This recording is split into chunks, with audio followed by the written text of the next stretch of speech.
देश में लागू होंगे। चुनाव आयोग ने इसके ऊपर एक एक इनिशिएटिव के ऊपर काफ़ी चर्चा और इनकी प्रायोगिकता को देखते हुए ये कदम उठाया है और एक ऐतिहासिक कदम इसको माना जाएगा। ट्रेनिंग पहली बार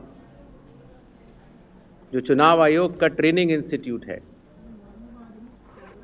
India international institute for democracy and election management, वहाँ पर बिहार के सभी बूथ लेवल एजेंट्स जो जिला स्तर के थे, बूथ लेवल एजेंट 1, उनकी ट्रेनिंग का आयोजन किया गया।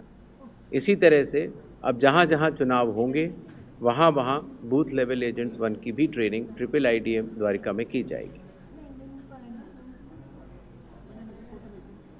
जो बूथ लेवल ऑफिसर्स होते थे, पहले उनकी ट्रेनिंग या तो विधानसभा स्तर पर हो जाती थी या कई बार जिला स्तर पर। तो इस बार हर विधानसभा क्षेत्र के 4 से 5 BLOs को IIIDM में बुलाया गया और उनको चुनावी प्रक्रिया के बारे में अवगत कराया गया, जिससे कि हमें अब जो चुनावी तंत्र है, जो ज़मीनी स्तर का चुनावी तंत्र है, उसमें बहुत ही ज़्यादा बदलाव देखने को मिला। साधारण तौर से पुलिस ऑफिसर्स की ट्रेनिंग भी जिला स्तर पर या राज्य स्तर पर होती थी, लेकिन चूंकि लॉ एंड ऑर्डर एक सेंसिटिव सब्जेक्ट है और ख़ास तौर से जब CAPF जाती हैं तो जिला पुलिस प्रशासन और CAPF का समन्वय भी बहुत आवश्यक होता है।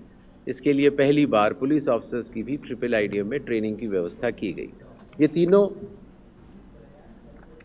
लॉजिस्टिक्स के हिसाब से और ट्रेनिंग के हिसाब से बहुत बड़े कदम रहे।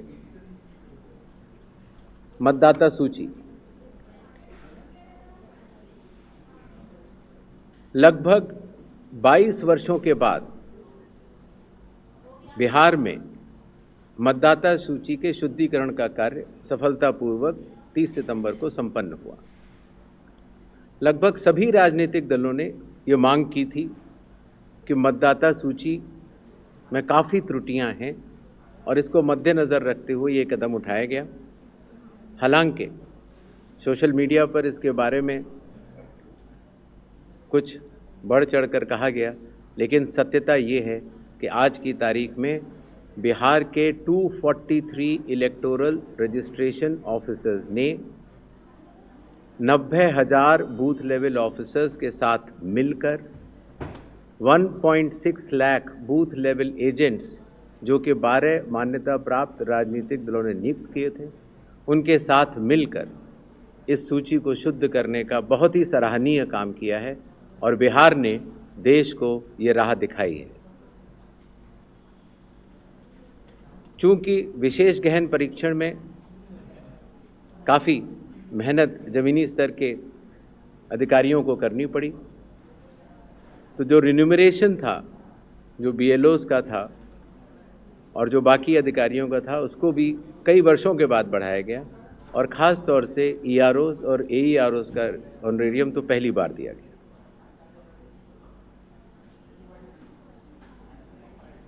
जिन मतदाताओं के नाम सूची में नए जुड़े हैं या जिन मतदाताओं की एंट्रीज में कोई चेंज है, जैसे पता बदल गया, तो ऐसे मतदाताओं को नए वोटर कार्ड दिए जाने हैं। चूँकि पहले कई दिनों तक या कई बार महीने लग जाते थे वोटर कार्ड मिलने में, इसीलिए चुनाव आयोग ने सभी एजेंसियों के साथ मिलकर ये SOP बनाया कि किस तरीके से 15 दिन के भीतर मतदाताओं के हाथ में इलेक्टर फोटो आइडेंटिटी कार्ड, जिसको सामान्यतः वोटर कार्ड कहा जाता है, वो उनके हाथ में आए। इसी तरीके से जो हमारे बूथ लेवल ऑफिसर्स हैं, जब वो मतदाताओं के घर घर जाते हैं तो उनको भी पहचान पत्र पहली बार चुनाव आयोग ने डिज़ाइन भी किया और उनको दिया भी। कंडक्ट ऑफ इलेक्शंस जो आने वाला है,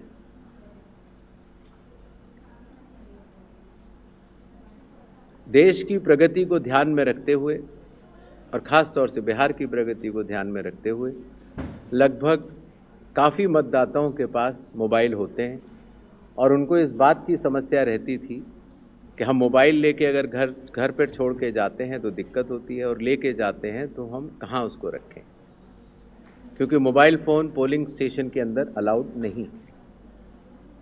इसलिए एक नई व्यवस्था बनाई गई जिससे कि पोलिंग स्टेशन के कमरे के ठीक बाहर कोई भी मतदाता अपना मोबाइल फ़ोन जमा करा सकता है, अंदर जाके अपना वोट डाल सकता है और बाहर आने के बाद अपना मोबाइल लेके घर जा सकता है। हर मतदाता को नॉमिनेशन का प्रोसेस खत्म होने के बाद एक वोटर इन्फॉर्मेशन स्लिप दी जाती है। वोटर इन्फॉर्मेशन स्लिप देने का लक्ष्य सिर्फ ये रहता है कि मतदाता को, क्योंकि कई बार बूथ बदल जाते हैं या कई बार मतदाता नए होते हैं, तो उनको वोटर स्लिप पर, इन्फॉर्मेशन स्लिप पर अपने बूथ का नाम और सारे डिटेल्स मिल जाते हैं। तो वोटर इन्फॉर्मेशन स्लिप पर बहुत ही छोटा चेंज करने के बाद मतदाताओं की सहूलियत बहुत बढ़ गई, क्योंकि उसमें उनका पोलिंग स्टेशन का नंबर, पोलिंग स्टेशन की जगह कोने में बड़े रूप में दिखा दी गई। पहले उनको पूरे में ढूंढना पड़ता था।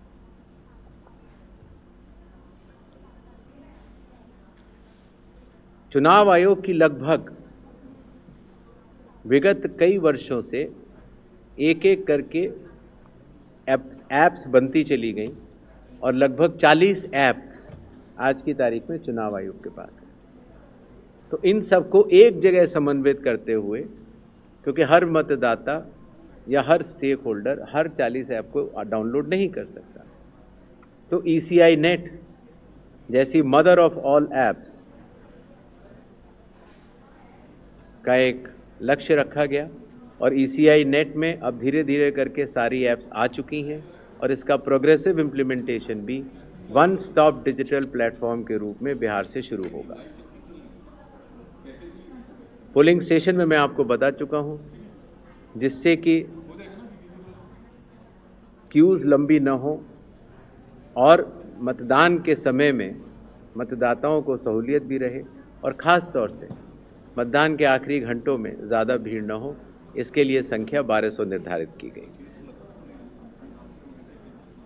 कैंडिडेट्स के बूथ पहले मतदान केंद्र से काफ़ी दूर तक लगाए जाने के निर्देश थे, जिससे कि कैंडिडेट्स को भी और मतदाताओं को भी काफ़ी असहूलियत होती थी।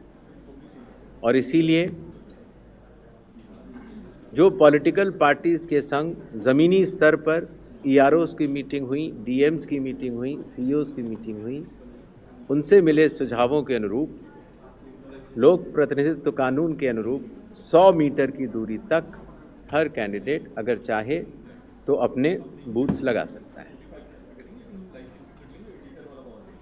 चुनावी प्रक्रिया पारदर्शी हो, उसकी पूर्ण निगरानी हो, ERO भी उसको देख पाएँ और कोई भी अगर गलती पाए जाए तो उसके खिलाफ एक्शन भी लिया जा सके। इसके लिए पहले लगभग 50% प्लस पोलिंग स्टेशंस में वेबकास्टिंग होती थी और अब इसको 100% पोलिंग स्टेशंस में लागू कर दिया गया है, जिससे कि निगरानी तंत्र के लिए सुगमता होगी।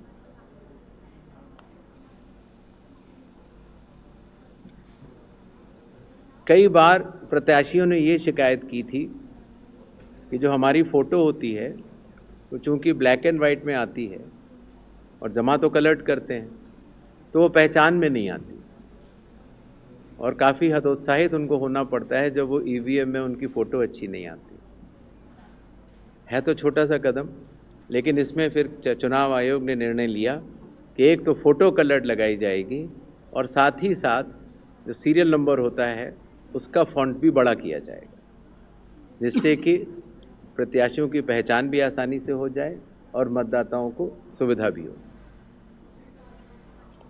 काउंटिंग, कई बार जब मॉक पोल होता है तो मॉक पोल के समय मॉक पोल का डेटा डिलीट करना प्रिसाइडिंग ऑफिसर्स भूल जाते हैं और इसीलिए जब काउंटिंग होती है तो फॉर्म 17C और काउंटिंग यूनिट का मिलान नहीं हो पाता। ऐसे केस में किसी भी शंका को न रखा जाए, इसलिए जब भी 17C या वीवीपैट में मिसमैच होगा तो उन ईवीएम से रिलेटेड वीवीपैट्स की पूर्ण गिनती की जाएगी। इसी तरीके से ये भी एक मांग सभी राजनीतिक दलों की थी कि पोस्टल बैलेट्स की गिनती पहले शुरू की जाए और पहले ख़त्म की जाए। तो इसलिए चुनाव आयोग ने पारदर्शिता के लिए भी और इसके लिए भी, जिससे कि पोस्टल बैलेट्स पर पूर्ण ध्यान दिया जाए उनकी गिनती पर और कोई जल्दबाजी भी न की जाए, तो ईवीएम के लास्ट 2 राउंड से पहले पोस्टल बैलेट की गिनती समाप्त करना अनिवार्य होगा। जैसा आप सब लोग को पता है, जब चुनाव खत्म हो जाता है तो फिर आंकड़ों की आवश्यकता कई लोगों को पड़ती है। मीडिया को भी होती है, एनजीओज़ को भी होती है, सिविक सोसाइटीज़ को होती है और आम जनता को भी होती है। तो इसके लिए चुनाव आयोग की एक पद्धति रही जिसको इंडेक्स कार्ड कहा जाता है, लेकिन इंडेक्स कार्ड का सारा डेटा कलेक्ट करने में कई बार सप्ताह और कई बार महीनों लग जाते थे। तो अब चूंकि ECI नेट भी आ रहा है और डिजिटल का युग है, इसीलिए digital index cards and reports सारे आपको चुनाव खत्म होने के कुछ ही दिनों के भीतर वेबसाइट पर या ऐप पर मिल जाएंगे। इस चुनाव की विशेषता है ये slide. The entire election machinery of Bihar is just a call away. अर्थात अगर कोई भी मतदाता या कोई भी व्यक्ति ECI नेट ऐप को डाउनलोड करता है और अगर अपने एपिक नंबर डिटेल को डालता है, वोटर कार्ड के नंबर को डालता है, तो वो अपने BLO से बात कर सकता है। वो अपने जो बूथ लेवल ऑफिसर्स हैं उनको अपनी कॉल बुक कर सकता है और बात कर सकता है। अगर उसकी कोई भी समस्या है तो वो BLO से बात करके उसका निदान कर सकता है। इसी तरीके से जो इलेक्शन कमीशन का बहुत पॉपुलर नंबर है 1950, आपको भी कोई भी बिहार का मतदाता अगर इस समय बिहार से बाहर है तो भी उसको सिर्फ +91 अगर मोबाइल से आप डायल करते हैं तो +91 जो इंडिया का कोड है वो लगाना है।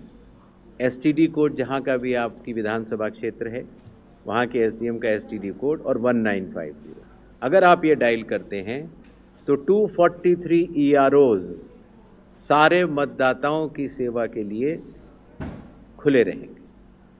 इसी तरीके से अगर आपको ERO के कॉल सेंटर से संतुष्टि नहीं मिलती है तो 38 DMs के यहाँ भी आप 1950 पे कॉल कर सकते हैं और पटना में CO के यहाँ भी कॉल कर सकते हैं।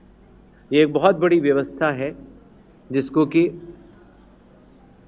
लॉजिस्टिकली पूरा सही से बना दिया गया है और आशा है इस सुविधा के बाद शायद दुनिया का शायद ही ऐसा कोई चुनाव होगा जिसमें कि 90,712 BLOs, 243 EROs, 38 DEOs और CO स्वयं मतदाताओं के लिए किसी भी दिक्कत अगर उनको आ रही है या ग्रीवेंस है उसके लिए सचेत रहेंगे। नेक्स्ट,